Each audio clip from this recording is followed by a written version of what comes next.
TUFF SHIFT. Hello, world, and welcome to another episode of TUFF SHIFT, the podcast where we unpack all that goes into surviving the job and living the dream. I am your host, Sean Patrick Murtagh, and I'm thrilled to have this week today's guest coming back to the podcast for his second visit, kind of like third, because when I did my little montage episode of some of my favorite moments, he was definitely on that list. And so this is Richard Skipper, of course. Spoiler alert, except you can see it when you click to listen to this episode. And I keep having to remind myself that it's not a surprise. It's the big reveal that I do at the end is not a surprise because you can already see it. So I'm already going to say it's Richard Skipper, and I can't wait to have him back and to chat with him, because chatting with Richard, I mean, a phone call with Richard is a podcast. You just, it's so easy and effortless, and just the idea exchange, it's we're gonna have a great time. But before we get to Richard, I need to follow up on some things. I need to follow up on some things we talked about last week, and some things that I didn't get to that I wanted to, because last week's episode, which is being recorded the day before, but today's show is being recorded the day before it's released. Last week's episode was supposed to be an uplifting account of what I'm looking forward to in 2026 and positive things from 2025. And it didn't happen. I didn't get there, in part because there was a lot to unpack on my first shift back from my beautiful holiday break from my performance in San Francisco. It was a rough week of shifts, and a lot to unpack there. And I had to get to work, so I was on a timetable myself. That could have been a two-parter. And I had so many things I wanted to unpack. And there's one thing that I've been wanting to talk about for a few weeks now, and I've not gotten to it. But before we get there, we still got to unpack some of that tough shift from my coworker, who was just like swimming in honey. For whatever reason, she was not on this planet during that shift. And again, I say this with a full heart. I have empathy. I have love. I have experience. I have a lot of experience in dealing with people who some days aren't on this planet for whatever reason. And my heart goes out to you. But I also believe in accountability. So I'm going to hold you accountable, and I'm going to love you, and I'm not going to allow you to get away with bad behavior. So we're going to talk about that. We're going to talk about that because it really had such a huge impact on me, not just at work, after work. These things sit with you and stay with you. And yesterday I get to work, and it was my first shift working with this coworker since that beautiful shift where she was just not there. And nothing, just a reminder for people who listened last week, and catch you up if you've not listened. Last week I walked into work, and invasion of the body snatchers. For whatever reason, in pill form, liquid form, NyQuil, Dayquil, whatever it was, my coworker was not there. And it was just a slew of shifts like this. And it was her turn to let me down. And I'm like, how much more of holding up the walls do I need to do for this place and for my coworkers, for how relatively little I'm earning to be here? Like, how relatively, and I was like, and at the end of the night, she's like, I don't think I was that bad. And I was like, yeah, you were. I didn't have a filter. I couldn't be like, no, you're fine. Just go have some water and some rest. I was honest. I said, you were awful. You were awful, and you made this a tough shift for me. Now, she doesn't know I have a podcast, because I try and keep that out of my workplace, because I want to be able to talk freely on here, and I need to still pay my bills.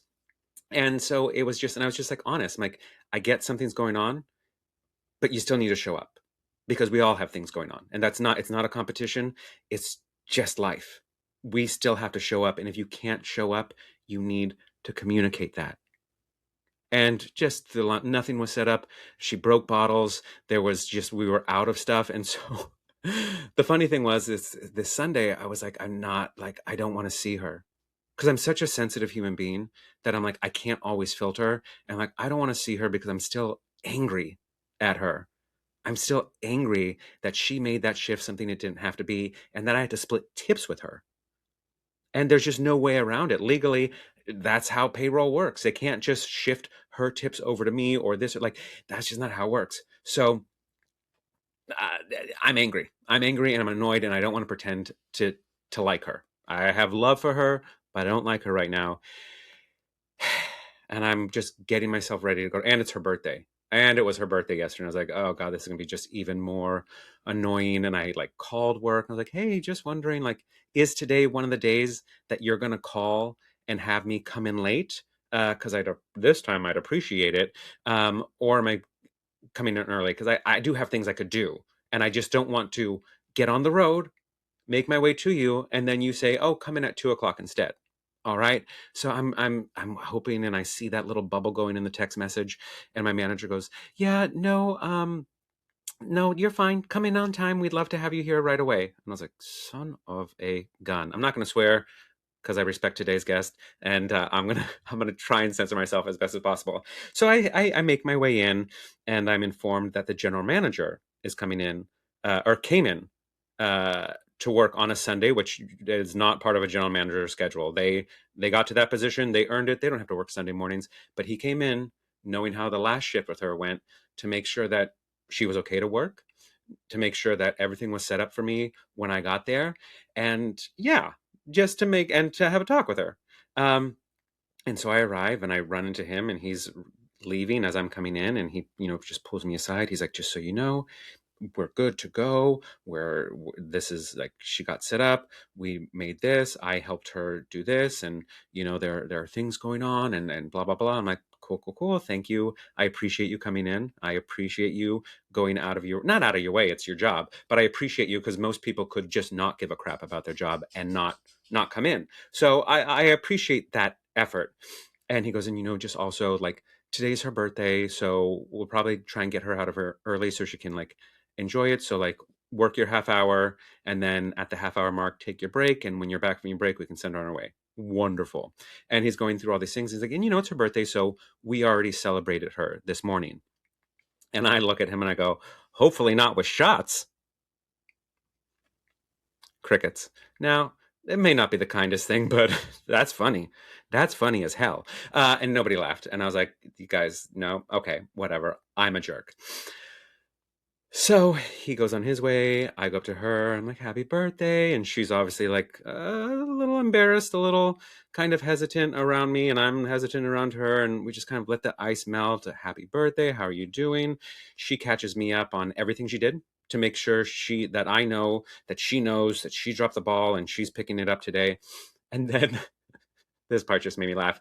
She's like, "Oh, and just so you know, we're out of that drink with the blueberry cordial because we ran out of blueberry cordial." Now, the blueberry cordial that we make in-house, you may remember from last week, was what I found all over the floor. All over the floor, that shift.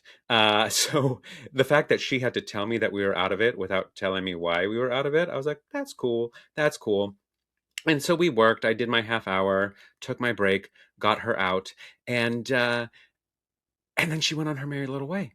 And I was like, "Have a good birthday. I hope you get to rest. I hope you get to celebrate. I hope whatever you got going on, I hope today you get a break from it and a little bit of joy." And, she was, "Thank you." We gave each other big hugs and sent her on her way. Then my coworker, who got me this job and also got her that job, she's the connecting link between us. Um, and I like to think that I'm doing that coworker a little more proud than the other one is, a little more right by her. But she came in and she was talking, and she's like, "Yo, how's homegirl?" And I was like, "She seemed fine today." And she goes, "Yeah, because that was really bad." And I was like, "Yeah, there's no lie. There's no lies detected. That was extremely bad." And she goes, "Yeah, she walked me to my car after that shift." I was like, "Oh God, I can't believe she even drove." But whatever. And she goes, "Yeah," and she was just like really confused at why you were so upset. And I was like, "What do you mean? Why am I so upset?" And she goes, "Yeah, yeah, no, no. I know. You don't need to defend your case. I saw what happened. I was here. I even asked her, 'Girl, what's up with you?'" And she was like, "I just don't understand why Sean expects perfection from me all the time. Like, I wasn't that bad. I wasn't that bad. And she was talking about all the things she did where she was taking care of the bar top and I was just doing service well, when it was really like I was taking care of like 60% of the bar top and doing service well. And you listened to last week, you know what a mess it was. And my friend, God bless her, looked at her and said, well, I just think that you and Sean worked two completely different shifts. And I was like, yeah, yeah, I definitely think that's what happened. And though we're on the same page about what actually happened on that shift, it really helped ground me a little bit, because I was getting like, why is she talking about me? Well, here I am talking about her. Why is she talking about me as if I was wrong when everyone saw her behavior, when everyone saw, but just this way of thinking it, like, you're having two different experiences. You both lived the same night. You both worked at the same place. You both clocked in at the same computer, but you work two different shifts. And I think that's important to remember uh, in life, outside of work, in any instance, when you're going up against somebody and you're just having two different experiences. You can drive yourself crazy trying to make sense of it. You can drive yourself crazy trying to let people know why you're right and why da da. Or you could just be like, cool. That's you thought you did a good job. I'm going to let you think you did a good job, and I'm going to think I did a good job, and time will tell.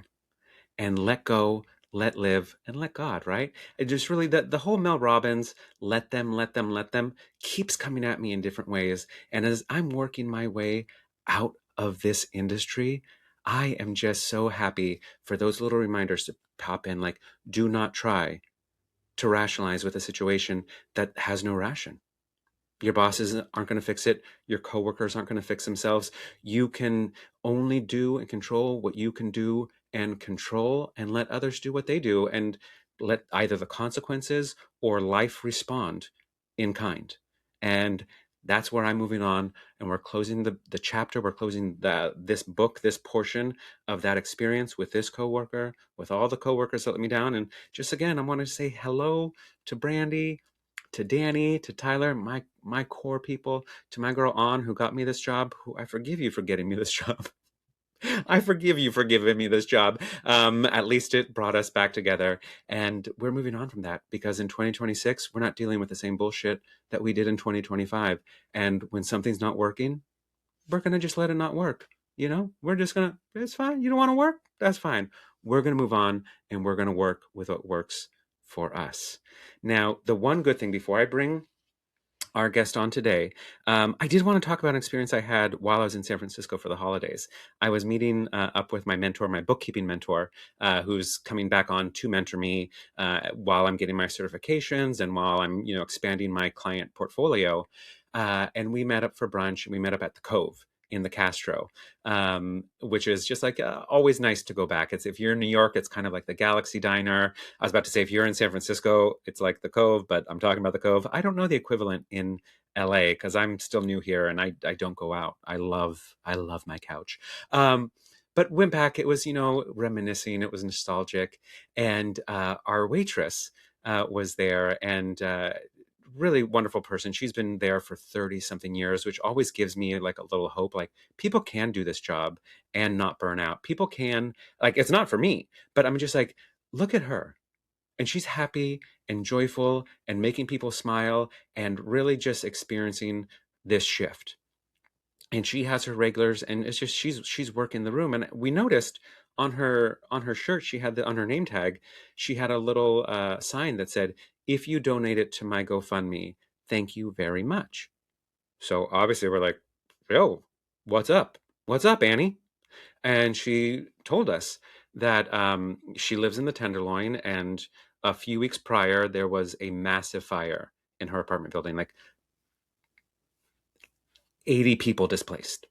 80 people displaced from this massive fire right before the holidays. And so just the customers decided to start up a GoFundMe, and the restaurant put out some QR codes on tables. So we asked her to bring us a QR code. We scanned it. We donated, and she just kind of shared that experience, because I said, I survived a fire in New York. Luckily, I was able to go back to my apartment, but I know the stress and I'm so sorry because I know what it feels like to be displaced. And here we are at the 1 year anniversary of the LA fires. Like this hits home, so I'm so sorry. Like, and how are you doing? And I gotta tell you, and the same, it makes no wonder that she was able to work that room with the joy and the light that she is, because the way she responded to it was talking about, it was tough, it was hard. But they're being put up at this motel.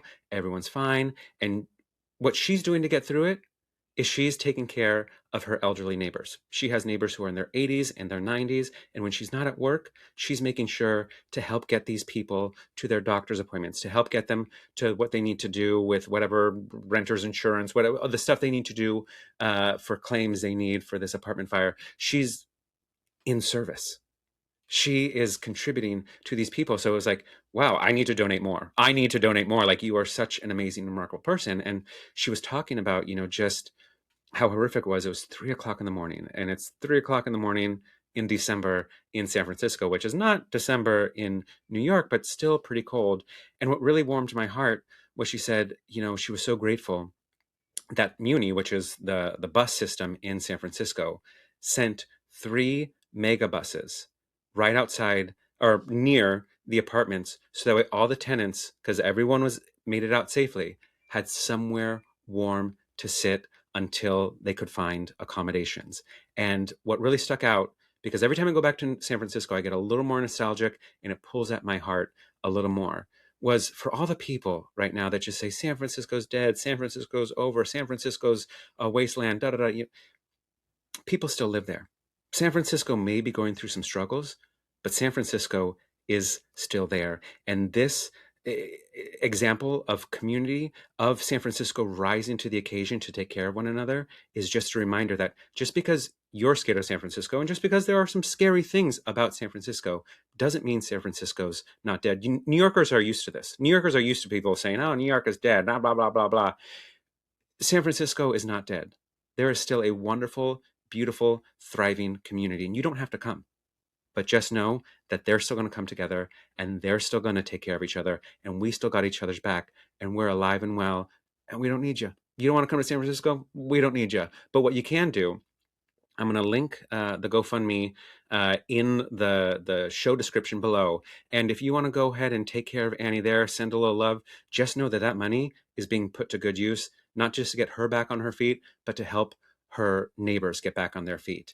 And I couldn't think of a better segue to to introduce today's guest, because today's guest is nothing if not community oriented, if not somebody who brings people together, who uplifts people. The title of his show is Richard Skipper Celebrates, because that's what he does. He celebrates artists, he celebrates humans, he celebrates everything. He's an award-winning cabaret artist. He is an interviewer, an entertainer, a community maker, a historian. He is pure light and pure joy. Recently, he made his cabaret convention debut at Rose Hall at Lincoln Center. And he has a show coming up in Palm Springs on February 11th at 7 p.m. at the Revolutionary Stage Company, directed by James Beeman and music directed by Dan Pardo. Now, this is a night where this is a night filled with celebration of songs and stories and laughter and just unexpected uplifting of the heart and connections between Richard and the audience. It's going to be amazing, and I'm going to be there, and I can't wait to go. And one thing that I love most about Richard in how he starts his shows, how he ends his shows, is he asks, who and what are you celebrating today? And how can I celebrate you today? So with that being said, let's bring on the man himself, the incomparable Richard Skipper. Wow, that entire introduction, there's so much to unpack. Oh my God. First of all, I want to say, getting to the story about this tough shift that you just endured, what you just described is an allegory for life. It really is. And one of my favorite quotes is, "Oh, what power the gifty gives us to see ourselves as others see us."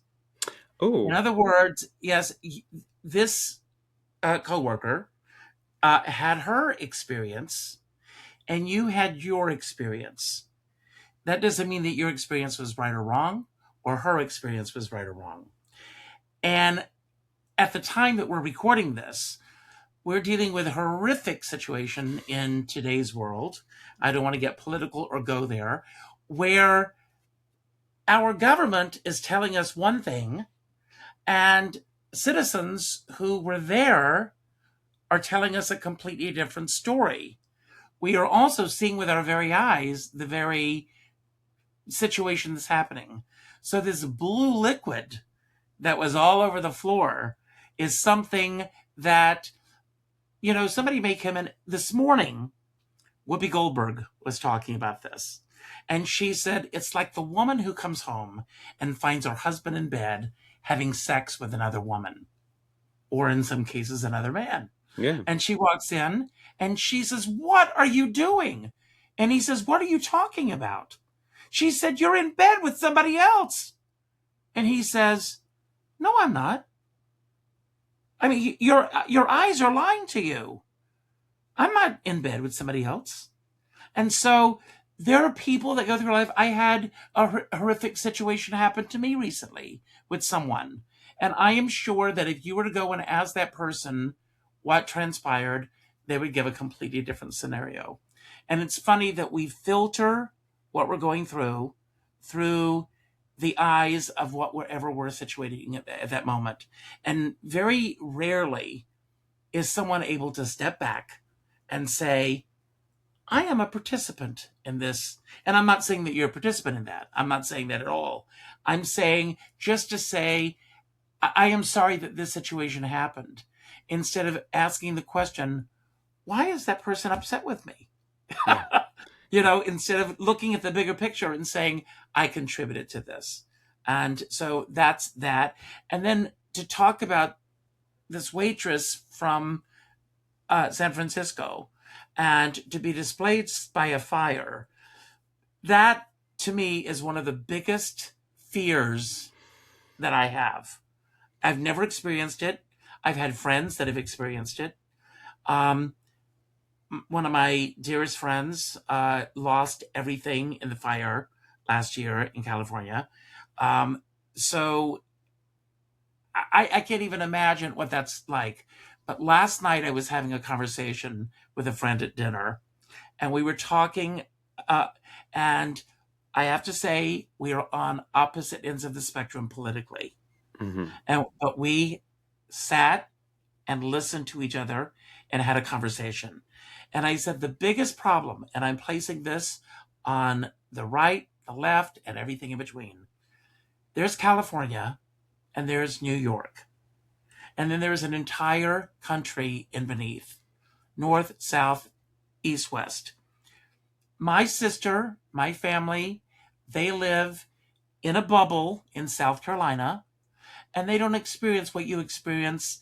They won't experience in a year what you experience living in LA, or what you've experienced in a day in San Francisco, or what I've experienced in a given week in New York. Yeah. And they're perfectly happy in that world. And when I was a kid, I used to always think, which is worse? To have intense ambition, as I know you and I both have, Yeah. or to have no ambition at all. And just to say, I get up in the morning, I'm happy with how the day unfolds. And I don't know what that's like. So anyway, I have usurped your entire interest. But there was so much to unpack there. No, I love that. And I think you bring up a good point about to have so much ambition or so little ambition. And there's a lot to learn from each other, to where it's like, how do I still have my ambition, but also be perfectly fine with whatever happens in this day? Because in my brain, I'm like, I have all these things to accomplish. I have all these things, boom, boom, boom. I need to be famous by 6 o'clock. I need to win the lotto by 7 p.m. All these things. And it's like, but also, like, what if you don't get to your list? And sometimes when you make such a huge when you're so ambitious, then it becomes like a weight. And then you're like, there's no way I could accomplish this all in one day. And then you don't accomplish anything, as opposed to like, okay, if I gotta be rich by 7 p.m. so I can quit work tomorrow. But what realistically can I get done? What did I take out the trash? Did I get out of bed? Did I brush my teeth? Did I, like, that's another thing. I'm just like been in a huge deep dive with Mel Robbins recently, and it's like, and it's not anything new. It's just repackaged. What I I have have to been tell listening you, to.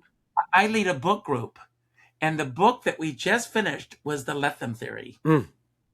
So for the past 6 months, because we divided it into chapters, for the last 6, 7 months, our book group just delved into that. Mm. And do you want to know what book we're reading now? Which one is that? Perfect follow-up to The Lethem Theory. Life is a lazy Susan of shit sandwiches. It's balance. Do you know the book? I don't, but now I want to. Welch, who, the I Had It podcast is one of my favorite podcasts. And I was talking about the book at one of our book groups, and everybody in the group said, we have to do that book. Oh, I have to put it on. You have to read this book. It's an easy, fast read, but we, again, I don't want to get ahead of the rest of the group. We take 3 chapters and then we dissect it in terms of how we are living our lives. We are all dealing, everybody, with the craziness of this world that we're living in. Mm-hmm. And it's difficult and we have to. Don Lemon, who I love, at the end of all of his podcast, he says, turn your TV off until tomorrow at this time. Yeah. Because there's a show that it's like a dopamine for me, that I tune in to CNN every night at 10 o'clock and scream at the TV for an hour before going to bed. Yep. And then I can't shut it down.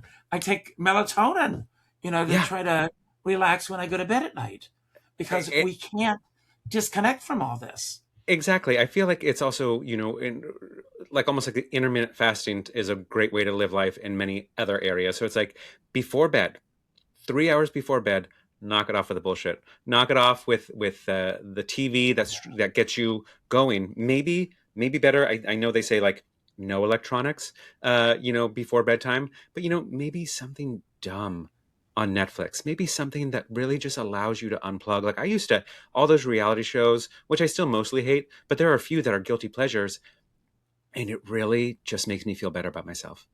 Let me ask you this. Yeah. Do you have any pets? I do. I just adopted a new kitten. Oh, Tommy Toon is his name. I love it. And Tommy is obsessed with cat TV. And I have YouTube, on my smart TV. So I put it on, and it's birds chirping, it's squirrels, in the woods and everything. And the moment I put it on, Tommy comes running into the room, and he sits in front of the TV. And he just sits there and he observes. And that takes my mind off of everything. Yeah. Just watching through the eyes of this kitten, this world that he will never be a part of. But I can only imagine what's going through this cat's head. Well, it's almost like the joy of the late 90s screensavers. Do you remember just sometimes getting lost in them? It's like flying toasters. It's like, wow, we need to check out sometimes. We need to check out. And yeah, I will add that to my rotation. I just finished a few things on HBO Max. And yeah, I also need to just also chill with electronics. Heated Rivalry? I did. I wasn't going to say it because people are like, you thirsty bitch. Which, I didn't really enjoy to begin with. Not even the spicy stuff. And I reached out to a friend because I'm like, the gays are telling me to like this. And, gay social media can be so misleading. And it's like, do I support this just because it's gay, even though I don't necessarily care for it or necessarily care about the leads? And he's like, just get to episode 5.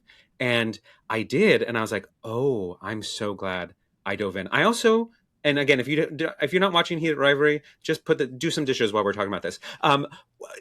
I love the secondary love story a lot more. I loved those guys' love story. The other hockey player and the barista. Something about their chemistry, just that warmed my heart. And I think that brought me back into the main love story. And then I absolutely loved it. And then I could appreciate the thirst of it all, and all that. And I also just appreciate that it exists. Well, that did you in see them last night at the time of us doing this? Them on no, I Golden was Globes? working. I Well, was it was very. working. The two of them came out, and forgive me, the actors' names escape me right now. But one of them said, I'm very nervous being out here," and the other guy says, "Well, imagine the entire audience as being, you know." And he says, "What?" And he said, "Naked," because they've all seen him. And years ago, for those who don't know, and you know this very well, 20 years of my life, I performed as Carol Channing. And I was booked to perform at a nudist gathering in the Poconos. And so, and I arrived a couple of days before, and full disclosure, more information that people know about me, learning something new about me today, is I made myself a part of their community. Oh, that's wonderful. And I acclimated myself, getting to know these guys and everything. And I didn't go around talking about I'm the entertainment on Saturday night. A lot of them didn't Passing know. out And a lot of postcards. them, what was that? Passing out postcards. No, I didn't do any of that because they were all coming to see the show anyway. Yeah. And, and then the next level is that, when I came out on stage as Carol Channing, fully dressed, by the way, everyone, nobody knew that I was that same guy. So Oh, the that's first thing amazing. I said when I came out was, when I started out in show business, they always told me that if you're nervous, imagine the entire audience at, and I looked over the audience and they got the joke, I you love know, that. and I was off and running. And so know the room also that you're playing to. 100%. And it sounds like they did that. That's It was wonderful. great. Now, listen, I want to get back to our first question because as it Okay. happens so often here on this show, and as with someone like you, where we just have this wonderful rapport and we just keep talking. And I think the record was 48 minutes before we got to the first question. um, but I do want to make sure I hit that first question Okay. because I already know the answer. And it may or may not be something you shared the last time you were here. And I want to hear it again because, I'm gonna ask you the question and then we'll unpack it later. But we talk about tough shifts all the time.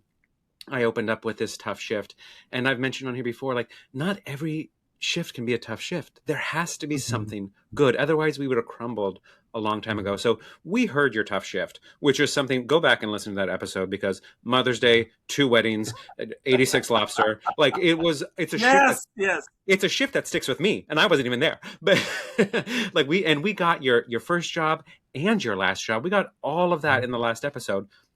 But speaking about that, not every shift can be a tough shift. Is there a shift that was beautiful, memorable, uplifting, something that has stayed with you and in your heart that still brings you joy to this day that you'd like to share with our listeners? Absolutely. I'm going to tear up. The night I met my husband, Mm. I was a singing waiter at Marie's Crisis. We've been together now. This will be our 36th year together. So we're going back to 1990. It was Memorial Day weekend, packed. For those who have never been to Marie's Crisis, it's very different now than what it was then because it really is more of a touristy type of a situation. But it was really a part of that collective gay community coming Hmm. together, and that was the major vibe there. Although there were straight couples that came in, but not to the extent that it is now. So we had a busy, busy, busy Friday night, Memorial Day weekend, beginning of summer. Everything's exciting. And I did the shift. I finished the shift, and G. Jan Jones, may he rest in peace, the bartender, said, "There was a cute guy in here tonight, and I think he's interested in you." And I says, "Well, why didn't you introduce us?" He said, "He'll be back on Monday night." I told him we won't be so busy. I walked in for my shift at 4 p.m. to set up. And when I walked in the door, Danny was sitting at the end of the bar. And he stayed my entire shift till 4 o'clock in the morning. So he's there 12 hours. He stayed the entire shift. I said, "Do you want to go for breakfast?" We went around the corner. We went to a place called the Sheridan Square Diner, no longer there. But we've survived venues that are not even there anymore. We went, we sat, and we talked till 7 o'clock in the morning. And then he said, I really have to get home. I live in Rockland County. I said, where is Rockland County? Because I didn't know. And I had been in New York, quite some time at this point. I was 29 years old at the time. And I had been through relationships. I had been through that did not work for one reason or another. I wasn't even looking at the Yeah. time. He said, I really need to get home. I need to get to Rockland County. Where do you live? And I was living behind Columbia University. So he offered to drive me home. Very rare that someone would even have a car in New York. He drove me there, and I said, you've been up all night. If you want to crash, you can crash. Nothing more. And he came in, and we both went to sleep. He got up, left, and literally we exchanged numbers. And then those situations. Will you ever see each other again? Will you not see each other again? Literally 20 minutes after he left, I got a phone call from a friend of mine who was the house manager at the Douglas Fairbanks Theater, which is no longer there, on 42nd Street, where Nonsense was playing. And Nonsense was a very hot show at that time. So I got a call from the house manager saying, I have 2 tickets for tonight's show. Would you like to go and see it? And in those days, for the young'uns watching the show, we didn't have cell phones. We didn't have email. We didn't have any of those things. I called, left a message on his machine saying, I just got a call. If you want to see Nonsense tonight, I have 2 tickets. He called me when he got back to Rockland County, called me and said, yes, I'd love to do that. I was off the next night. So we went to see Nonsense. Then we went to the Cottonwood Cafe for dinner, which no longer exists anymore anyway. And we truly have been together since the day we met. I love that. Yeah. And we were one of the first 100 couples to get married when we were allowed to get married in New York. And like I said, we're about to go into our 36th year together. That's absolutely beautiful. Yeah. Oh my God, that's given me the tingles. It's more than anyone could ask for and hope for. It's absolutely beautiful and something, I hope everyone, this love story, don't run and get a job in hospitality just because of this love story. That doesn't always happen. Trust me, there were many shifts beyond that. But I just think that one I kind of knew when I emailed you. I'm like, I kind of hope, I don't want to lead you into something. I knew that would most likely be the story, and I'm glad to hear it again. I'm glad to hear it again. And for people who didn't hear the first episode, I'm glad for them to hear it. For people who were here for your first episode, I'm glad that they get to hear it again. And before we get off of the... Chad, if I can jump in before we move on. Being in the business that I like to say it chose us, because, it's a tough business. And prior to him, I'd be in a relationship. I'd get a job out of town. I'd go out of town. And when you're with someone and they want a relationship, especially a relationship where you're just starting out together, they do not want to deal with, being alone when you're off doing a show or something. So it takes a very special person to get involved with someone in this business. Yeah. And God bless him. He's, when we met, I was in rehearsals for a show off Broadway that opened, and it was a huge success for me. Huge. And he rode that wave with me. Yeah. And then when that show closed, he rode the next wave. And by this, we met Memorial Day weekend, and I moved in Labor Day weekend. We're living in the same house that I moved in Labor Day weekend of 1990. And so he's been there with the ups and downs. I constantly say that when the day comes where he is no longer here, and I hope it's another 40 years before that happens. Amen. But when that day happens and he gets to the pearly gates, St. Peter is going to say, here's your Purple Heart. You've earned it. Because I am not easy to live with. No performer is easy to live with, and it does take a special person. And I can relate, and I do try my best to not bring too many auditions into shared hours at home. I try and Yes, get things yes, before, my partner's back and everything. But it is definitely a special person, and yes, it just is something to aspire to. So thank you for yes. sharing that and making that clear. Hey there, just checking in. I hope you're enjoying this episode so far. And if you are, why not leave us a 5-star review and a comment or two wherever you're listening to this from? And don't forget to follow us on social media at TUFF SHIFT Podcast. That's TUFF Shift Podcast.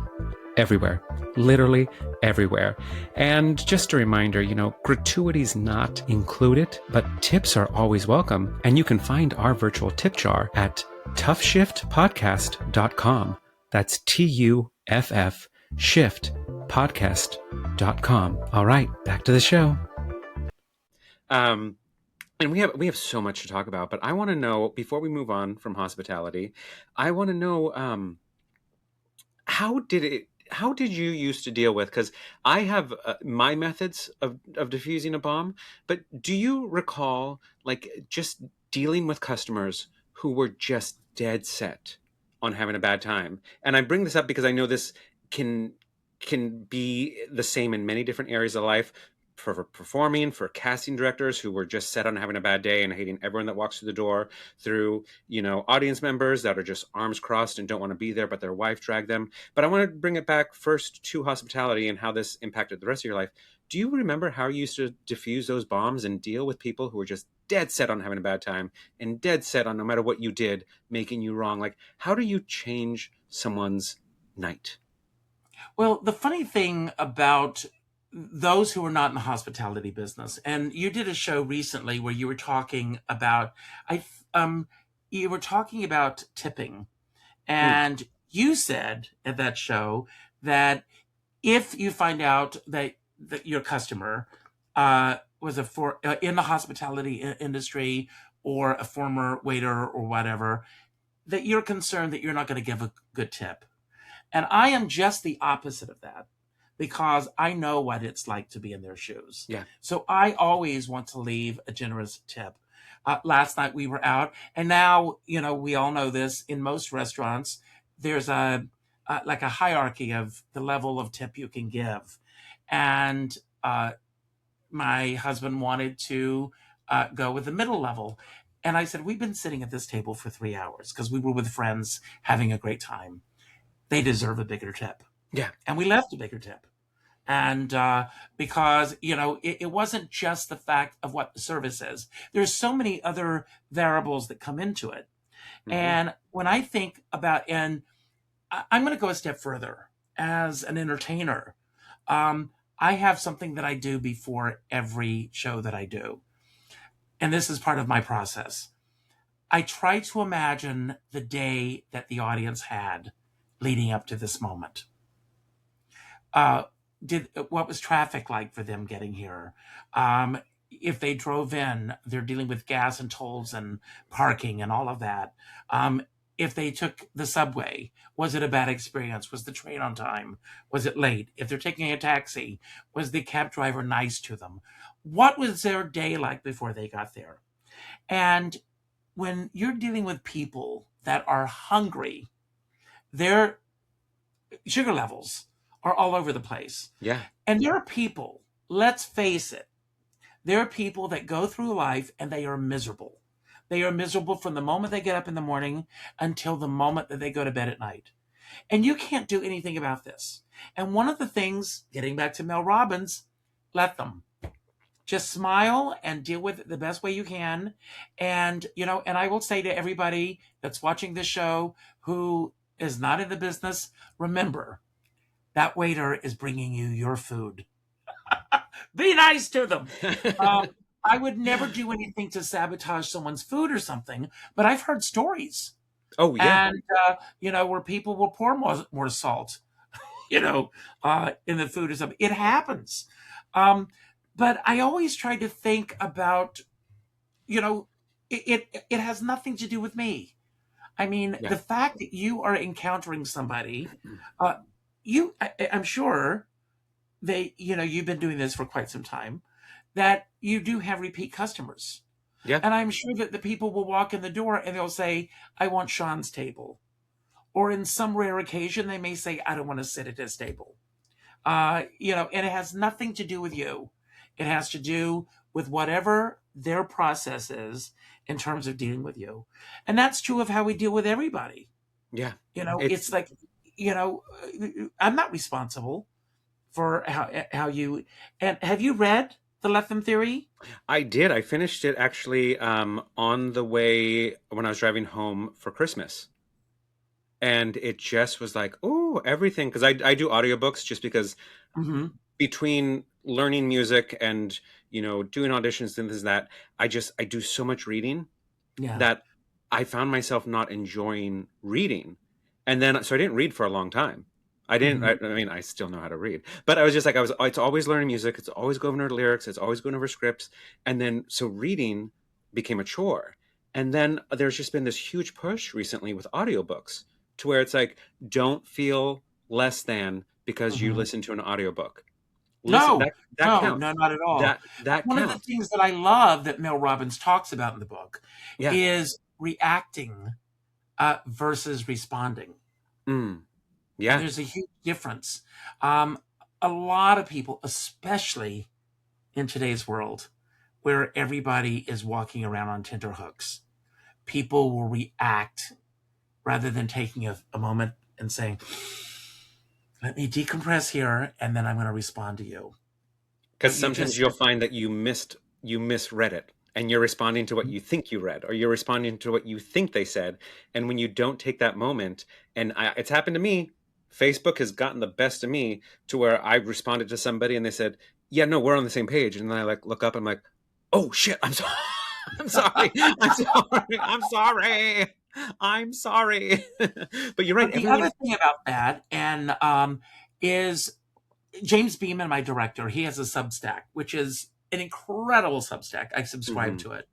And he was talking recently about the fact that, especially those in the spotlight, if it's important to be said, I think we all have an obligation to say it. But that being said, we don't have an obligation to respond to everything that comes before us. People are quick to hit the like button. People are quick to hit share when they haven't even looked at the facts. And they don't get to the bottom of it. Yeah. The other day, and I responded, "What's the source for this?" And they got upset with me because I asked what the source was. But I want to be very careful sharing something before I've really vetted it. Yeah. And I think, and that's the difference between reacting to something and responding to something. Exactly. And to that, opinions are valid. Opinions are valid, but they are not fact. Right. They're not exact fact. And so when you share things and you haven't vetted it out for yourself, or even I get so annoyed when people share anything AI. If somebody sends me a reel that's AI, if somebody sends me something or I see them post, I will not respond. I will not engage. I unfortunately, I judge you. Like if you share, and as simple as like, oh, look at this baby duck. And it's like, that's actually not a real baby duck. Like baby ducks don't look like that with a perfect little dew on their beak. And like, but people also share weird AI stuff as if it's fact. And it's like, no, this is dangerous. This is actually this just shows how easy it is to get past people. And some people share it being like, oh, I know it's AI, but it's cute. And other people are like, how do you know it's not AI? And it's like, it has 6 fingers. Like, I mean, who knows? God doesn't make mistakes, but AI does.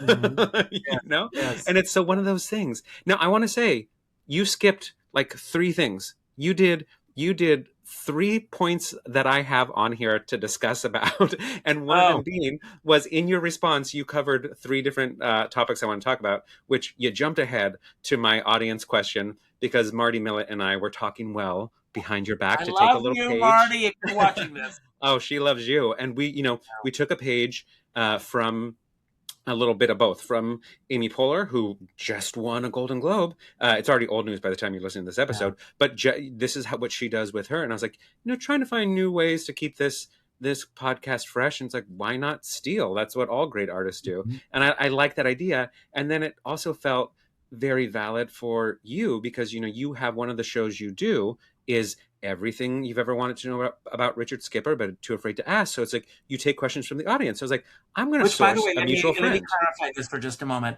Yeah. My show, Richard Skipper Celebrates, is that show. Everything you always want to know about Richard Skipper, but we're afraid to ask. It was Perfect. just that the title is cumbersome. And Yes. it's a lot for people to remember. And when I'm sending out press releases and everything, and they see a long title like that, they don't want to do anything. And when I was in Provincetown last summer doing my show, on 4 or 5 different occasions, people would come up to me on the street and say, "Are you Richard Skipper? I watch your podcast." That's And wonderful. then I thought, Richard Skipper Celebrates is the brand. Richard Skipper Celebrates is what I'm known for. So why not just take the title and use it for everything? And that's essentially what it is. It's the same show, but I still take questions from the audience. But it's now called Richard Skipper Celebrates, with the subtitle being Songs, Stories, and Surprises. That's exactly what I do for my holiday show. My holiday show is always Holiday Test Drive, and then the subtitle is like, what's the theme we're discussing, or what's something that just sounds gay and me, like just and fun, catchy to get people. But the question that Marty had for you was, what are some things you do on a show day to center yourself and get ready? And you covered that in discussing how to deal with a difficult person. And I was like, wow, that's amazing. And there was some other things you brought up. The phone call that we had. Well, you didn't bring up the phone call. You brought up the topic, which was about when I mentioned, and this is exactly why these conversations and what I love about this show, what I love about your show is having these conversations, because you were like, wait a second. You said that when you find out that somebody works in hospitality, you fear that you're going to get a bad tip. And then you reached out to me, which I loved, and then picked up the phone. We talked to each other. And it was one of those things where, like, for me, it's all about how I find out someone's in hospitality. It's like kind of like that whole thing. I grew up in a Catholic church, and we sang that song, "They'll know you're Christians by your love." Like, so don't go out there and tell people what you are. Show them who you are. And so when usually in my experience, when someone says, "Oh, I've been in hospitality," and it's always like a condescending tone. It's like, and they're going to leave 15%, which is just not enough. And we had that conversation, and we exchanged it. And because you're like, I just want to make sure, and this is what I love, I want to make sure I'm not doing something offensive to wait staff today. And I was like, oh, you're not. And because I know you're not, and I know you take care of people. But I loved having that conversation and unpacking all the nuances. And also, similarly, I had a conversation with my brother-in-law recently, and he was like, what's your deal with customers asking for the waiter's name? And I was like, because they weaponize it. And it's like, again, this is just my experience. Not every time. When I'm engaging with a customer and we're hitting it off, I'm like, oh, I'm Sean, by the way, and this and that. And like, but a lot of times when people just sit down, it'd be like going on a date. And the first thing they say is like, what's your position? Which is important to know. But they're like, what's your this? But they want to know about all these things about you. And it's like, can we get there? Can we just talk about like, oh, did you have a good time making it to the restaurant today? Or like, what did you do before the date? Can we just have a little foreplay before you need to know all these things about my life? That. I mean, because again, and this is me personally, one of the things that irks me when I am with my friends is, and I got a question I want to ask you, because this Yes, please. is something that we dealt with last night. But when I am with my friends and they want to speed up the process, I'm ready to order. That drives me crazy, because it's like, if I'm going to go out to dinner with friends, if I'm seeing a show or something, I will let the host or the waiter know when I come in. Yep. I'm seeing a show tonight. If we can get served right away, that'll be really great. And, are you still there? I'm still here. I don't know what just happened here. Hold on a second here. Here we are. There we go. All of a sudden the window just shifted. So I will let them know when I first come in that I do have an obligation to get something afterwards. If I'm not rushing off to see something, I want I had dinner last night with 2 friends. Danny and I both did. And we've been planning this dinner for a long, long time. And we sat there and we talked for 3 hours. And there was a Yeah. lot to unpack. And, we told our waiter at the very beginning, we're in no hurry. Well, if it's okay, we'll just take our time here. And we had great service last night. But a question I want to ask you, because this came up at the end of dinner last night, um, paying the check. And Mhm. then everybody was like, well, why didn't we ask for separate checks when we all sat down? What is your thought process when someone says to you, could we have separate checks? Could you use a calculator?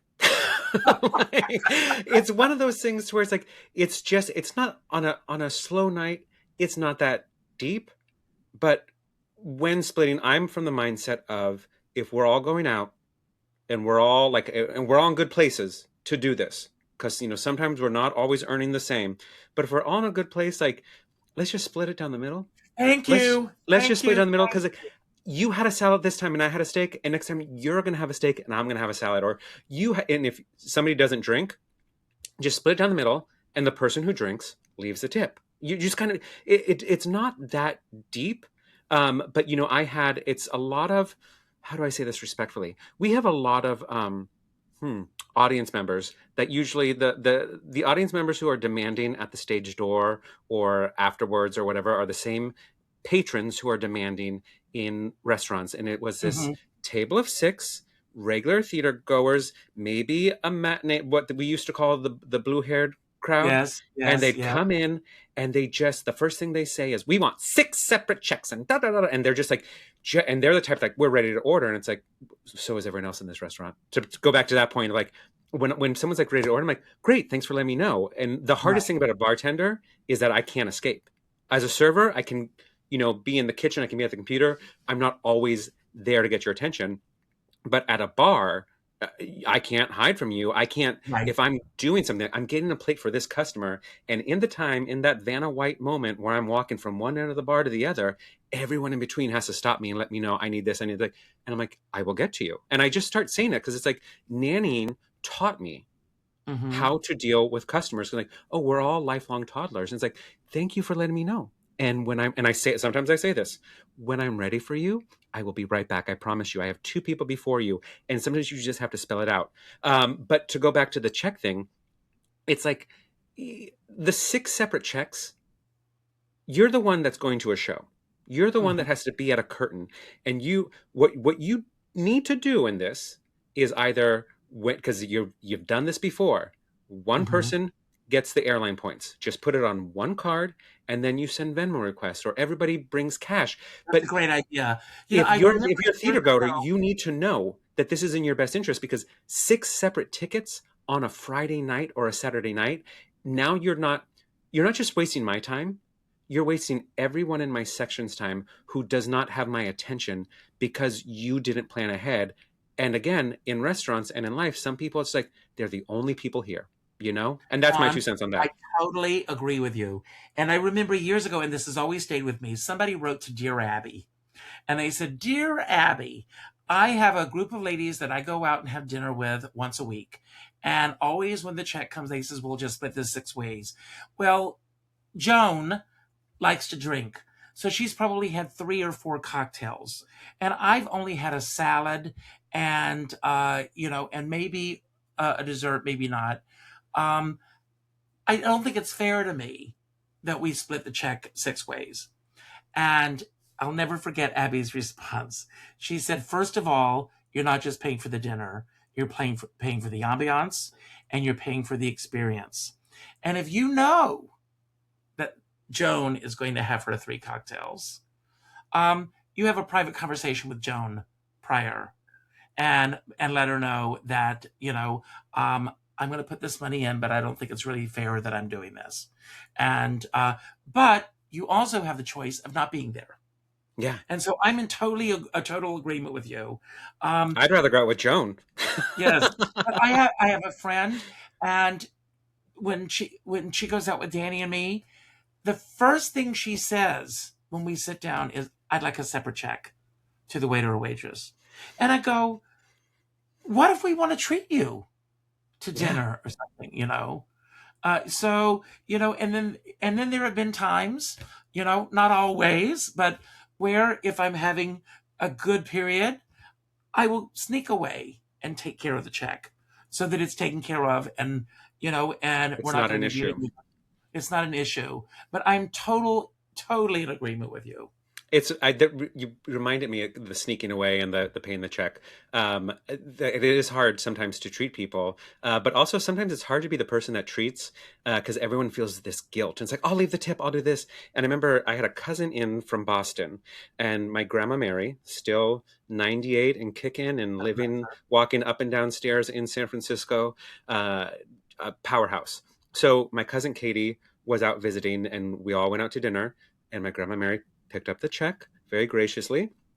And my cousin Katie's like, "Oh, Aunt Mary, you can't. Oh, you can, Aunt Mary. Oh, Mary, oh, let me leave the tip." And she goes, "I'm paying for it. And if you ask one more time, you'll be paying for the whole thing." It's just like, I love it. I'm Just like, absolutely love it. that's absolutely amazing, and it just that always makes me laugh. But it is, kind of still unpacking this and unpacking our conversation, unpacking the conversation I had with my brother-in-law, unpacking your friend that unpacking the Dear Abby thing, unpacking the friend that leads with "I want a separate check." Is these are the conversations to have, and also with Mel Robbins, let them, like, I don't necessarily need to be right.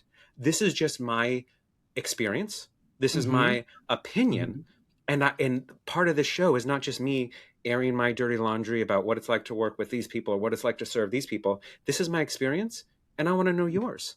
And because my, Right. my brother-in-law said, like, I love knowing my server's name. And I trust that my brother-in-law is not going to weaponize it the way most customers do, Hmm. but it's just an interesting thing. It's like, oh well, and he's not worked in hospitality, so he was genuinely curious, like you, with the whole, am I doing something wrong to this generation of servers? And it's like, oh, no, no, no, no, but this is just my lived experience, and I'm glad to have this conversation, because also sometimes when you have a mic and you have a stage, you can get a little full of yourself with your opinion, and you can forget, like I said earlier, that opinions are not necessarily fact. They're valid, but they're not fact. So I But love you and having these I both know conversations. also that for every great server, for every great waiter, there are some really rotten people out there, Oh yeah. and who come into work with whatever they're dealing with. I work with them. And yes, and they are curt with their customers, and they do everything. And that, of course, you know, we live in a society where everybody wants to lump everybody in the same category. We went to see a show the other night at the Triad, and uh, they had another show coming in afterwards. So the waitress who was running around wanted us to put our tip on the card before, at the very beginning, when she took our order, because she said she knew that she would not have time to come back a little later. Also, a few weeks ago, I went to see Timothy Connell's show, one of the best cabaret Christmas shows I've seen. And he's telling a story, and I am trying to hear the story. And the waitress came and she put, the thing in front of me to pay. And I said, "Could you come back after he finishes this story?" "Well, I've got another show to set up for." And then afterwards, when she came back, I said, "I want you to know, I respect what you're doing. I respect the fact that you've got to get a lot of people in and out in a timely manner is a difficult situation. But try to do it before or after a song and not in the middle of a story." And I know that that's difficult, but I've been in your shoes. I know what it's like. And I go back to the days where I would be doing shows at Don't Tell Mama, and you'd be start to sing a ballad, and a blender would go off. Well, they don't have blenders in these rooms anymore for that reason. Yes. But you dealt with it. That's why, and I keep saying I'm going to have her on the show, and I never reach out to her. But this is why I love Randy at Don't Tell Mama, because she's business, and she will not do exactly what you just said, where it's like she doesn't want to have a conversation while she's dropping checks. She wants to turn the room, but she also wants to not affect the artist. And so when people start to give her a story, she's like, "No, thank you. Just here's your check, and I'll bring you your change." Like she's super efficient. And some people see her as gruff.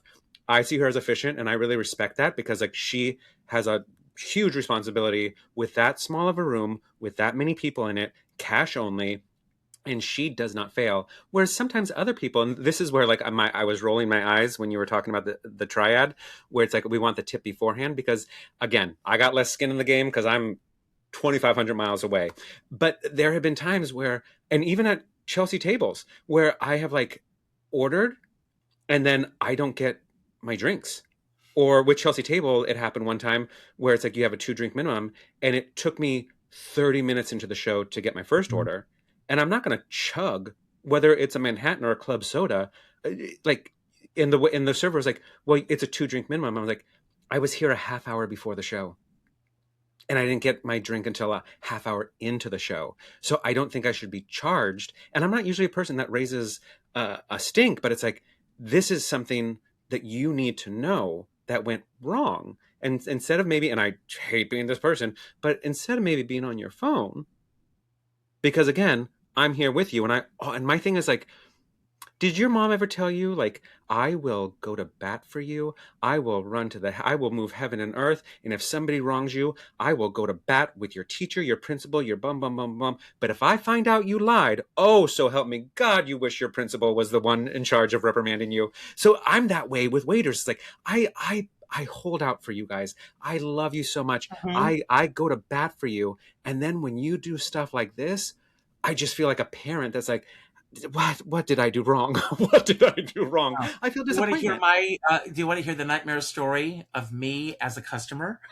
Oh God, please, yes. This is many, many, many years ago. There was a place called the Ballroom in New York, and I had spent the day waiting tables in a restaurant locally. Danny picked me up. I came home. I literally ripped my uniform off, got into uh, my nightwear that I was going to wear, and we took off. We get there, and we stood in line to get in. I said to the host, I've been working all day. I'd like to order as soon as possible. I'm really famished. We get to our table, and the waitress comes to our table, and I said, I'd like to order right away. And she's, well, I'm very busy. Let me just get your drink order, and I will be back as soon as possible. Well, this particular evening, it was a 2-act show. So she brings the drinks on the table, and I never saw her again.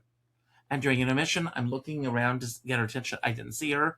So the show was over, and she came and she put the check on the table, and I grabbed her hand, and I said, as soon as the show is over, I'd like to see the manager. And she like walked away. And when the show was over, she came again to pick up the check. And I said, I'd like to see the manager. And she said to me, the manager's too busy. And I said, then I'm leaving, and I'm not paying for these drinks. And I'm not a drinker. To me, Yeah. at that time, it was just a Coke. But Danny and I were both there, and I said, and she says, I'll call the police. And I sat back down, and I says, call the police. Over I said, 2 Cokes. What? My 2 Cokes. I said, call the police. I've come here. I asked to see the manager, and the manager could care less. And I'm starving. I've been sitting here for 2 hours. I have not eaten dinner. And I am really lightheaded right now and angry. And I'm sorry to take it out on you. And she said, I'm sorry. And I said, thank you. And I left her a tip, and we left. And I didn't pay for the 2 drinks. And, and that may sound like I'm a bad person. But, but if you're having a bad experience and you ask to see the manager and the manager is too busy to speak with you, to me, it's not just about me coming in and having a dinner. It's about me wanting to go back to that restaurant. This restaurant that we were in last night was this nice little Italian restaurant on Columbus Avenue that someone recommended. And we went there. I mean, one of the women that we were with, she recommended it. And after, I mean, the dinner was perfect. The service was perfect. It was just a perfect evening. And just, I want to do this once a month. And I don't know that we're going to have 3-hour dinners once a month, but I would be willing to do it. I would be willing to go back. And the Yeah. other night, I went to see a show and we walked out and someone recommended a restaurant across the street. We went, what you would consider a hole in the wall restaurant. The service was great. The food was great. And I said to the waitress, this is New York's best kept secret. Yeah. That this little restaurant that, was off, it's not a known restaurant or anything like this. Those are the kind of places I just love going there. And I Yeah. love having a great waiter who cares. Yeah. Yeah. And it's hard, especially, bringing up the manager part. I know this was one of the recent times. I don't know if it was the last time or the time before, I was on your show and we were talking about, someone brought up like a hostess who was just not in it. And we were talking about it. And my contribution to the conversation was that whenever you see, again, and there are, like you said, horrible people out there, people who are mediocre, people who are curt, people who are rude, people who are just not good at their job and don't care. But I always err on the side that if my server, if the hostess, if somebody is not attentive or having a bad day or just dropping the ball left and right, more often than not, and it may not be fair, but more often than not, it's because of the structure around them that just has them flailing because the manager's not supporting them, the owner's not supporting them in what they need to get done. And it's like, and even though the manager doesn't give them all the stuff they need, and even though the owners won't allow the managers to get it, it still falls on us to get done. And at the end of the day, we're the ones that pay the price, even though you didn't print menus. How am I supposed to get menus to the people? And I have to find a way to do that. And it's like, so I err on the side of if somebody's dropping the ball, it could very well be that they're incompetent, but I'm sure it's probably a manager who's incompetent. And if the manager's competent, I'm sure it's an owner who is just doesn't care. And it just trickles down. And it's really hard. And sometimes you just have to have those conversations and you have to let those servers know, and whatever impact if again, like my coworker and I having different shifts, if the manager doesn't see it, like, that's wonderful, but you won't see me again. I can choose. I'll let you, because the whole thing with Mel Robbins is let them, and then the second part of it is let me. So like now with me, Right, I'm not a victim in this. I just won't come back. You just won't see me. Is, and this is, could be another whole rant or episode. We are all in the hospitality industry, all of us, no matter what side you're sitting on. And the fact that across the board, for the most part, and I know I'm going to sound like the old man, get off my lawn, but for the most part, customer service is lacking across the board in most businesses nowadays. During the 1980s, I used to do a lot of temp work in addition to doing this. And when I was doing temp work, I was always called to work in customer service. Yeah. And I would come in for what was supposed to be 2 or 3 days. I am not making this up. Almost inevitably, I would be called into HR and they would say, we want to offer you a full-time job here. And I would always laugh. And I said, I'm an actor. I don't want to be. I'm not here for this. I'm here as a means to an end. And so this is not what I want to do. And you and I both know, Sean, that if I had taken any of those jobs, I would have to deal with the red tape of the company and certain things that I could get away with as being a temp. And I was always efficient. When somebody walked in the door, it's like, how can I fix whatever your problem is? Yeah. Because they're there because they're dealing with a problem. Last week, I was having a problem with my computer, and I have a new computer, but I use Google Chrome, and I would be on for like 10 seconds and it would shut down. Mm. And it was happening over and over and over again. And I called my IT guy and he said, Richard, I'm sorry, I'm not available today. I wish I could help you. Call Apple Help. And I called Apple Help. And this young woman, April, um, she was the epitome of what customer service should be about. Mm. She was like, let me see what I can do to help you. First words that she said to me.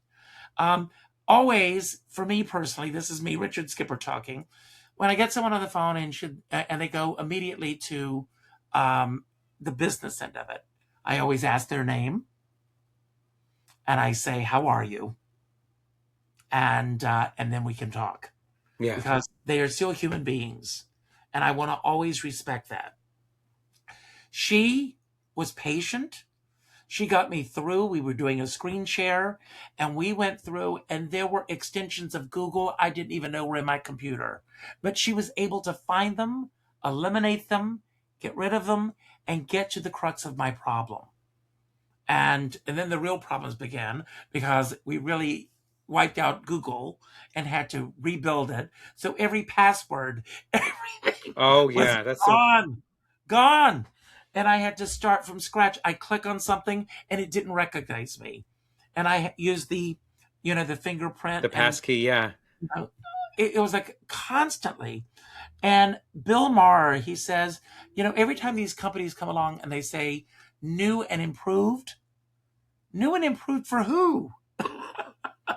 100%. And like, there's nothing more like if you lose your phone or something happens to your phone and then you have to like re-upload, and then now it's better about it, but back in the day, like iPhones, if you replaced a phone, it didn't always transfer passwords.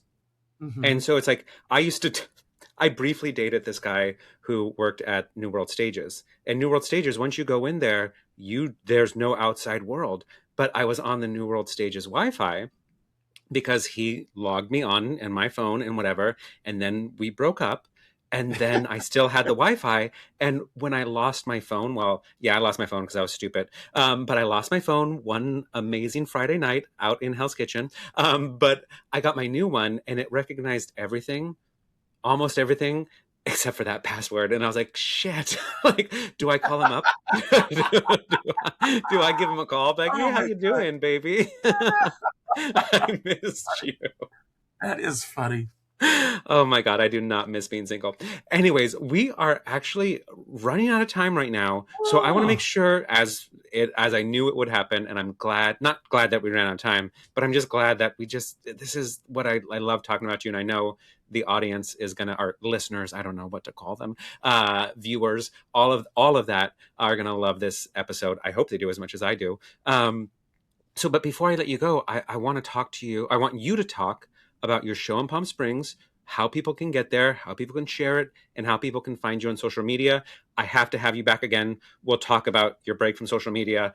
yeah. We'll talk about that Back later. on Facebook, and I will say this: anyone who's watching this, send me a friend request on Facebook.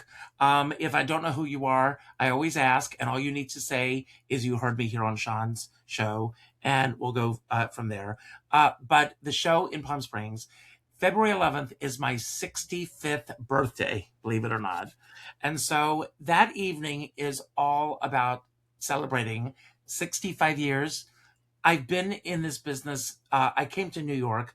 I talk about this in the show, but I came to New York when I was 18 years old, and I have been very, very fortunate with the people that I've worked with, the places that I've been, the venues that I performed in, and the life lessons that I've learned along the way. So before the show starts, question cards are passed out to the audience, and I never know what's going to be asked of me.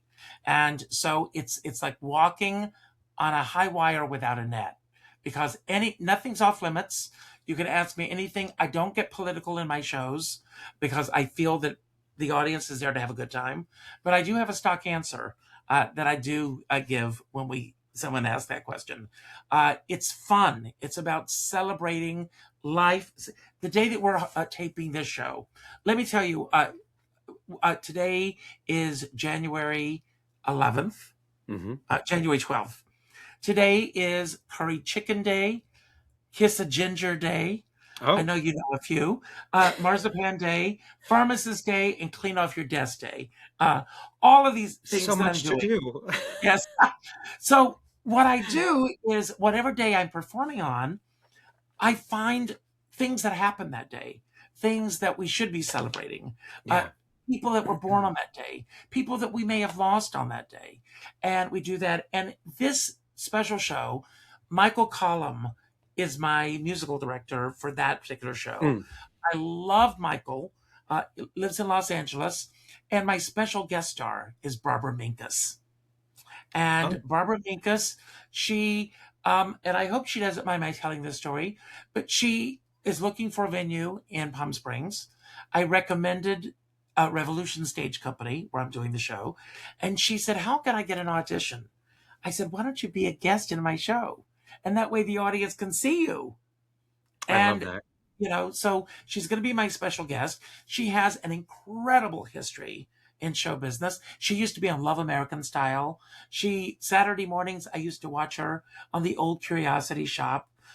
She's done Broadway. She's done recordings. She was the original Lucy Van Pelt and You're a Good Man, Charlie Brown. She didn't do it. She turned it down. And that's her own show to tell that story. Oh, I But love she's that. had this incredible business career in this business. I love her, and what is so exciting to me, Carol Channing, who, as you know, was a good friend. Carol Channing used to say that in order for a show to succeed, you need people from all different walks of life. You need waiters. You need waitresses. You need hosts. You need lawyers. You need teachers. You need nurses. You need house husbands, housewives. All these people come together in that room. And the energy in that room is not the same energy any two nights. No. And no two shows of mine are ever the same because the audience takes me on this journey. Yeah. And it makes it exciting for me because I never know where the audience is going to take me. And so to me, it's about celebrating. It's not only, the evening is not about me. It's about the audience. Marilyn Mays said the audience is the true star of the show. Oh, yes. And I truly believe that. Uh, you know, uh, you called me an entertainer at the beginning. You know why I like to be called an entertainer. There are entertainers and there are performers. Do you know the difference? Please tell me. Come to the show and find out. I will. I'm there. I can tell you when we stop running, but for everyone else, come to the show and find out the difference. And that is February 11th at 7 p.m. at the Revolutionary Stage Company. Revolution Stage Company. Revolution Yes. Stage Company, and they are revolutionary, but they are the Revolution Stage Company. Right, but if you go to richardskipper.com, the poster is right there on my homepage, and you can click on the QR code and get your tickets. And the link will be in the show description. And this show is coming out next week. And that's on track with my newsletter. So it'll all be in one beautiful area. And with that, I'm going to wish you, because I have to get ready to go catering, because this show is an ongoing immersive experience. And I can't wait to see you. I How can't long wait are to you see going to be in town, by the way? Just a night, just a one-nighter. I have to get back to work so that way I can get out of work because I am getting out of this industry, and so I can't wait. But Richard, thank you so much for being here today. Oh, we will. Thank you so much for being here today, and thank you everyone for listening. Just remember, tough shifts build character, and character is what brings your story to life. Take care. Tough Shift was created and hosted by Sean Patrick Murtagh. It was recorded on Riverside and distributed with Buzzsprout. Don't forget to leave us a 5-star review and maybe a comment or two. And remember, tough shifts build character, and character is what brings your story to life.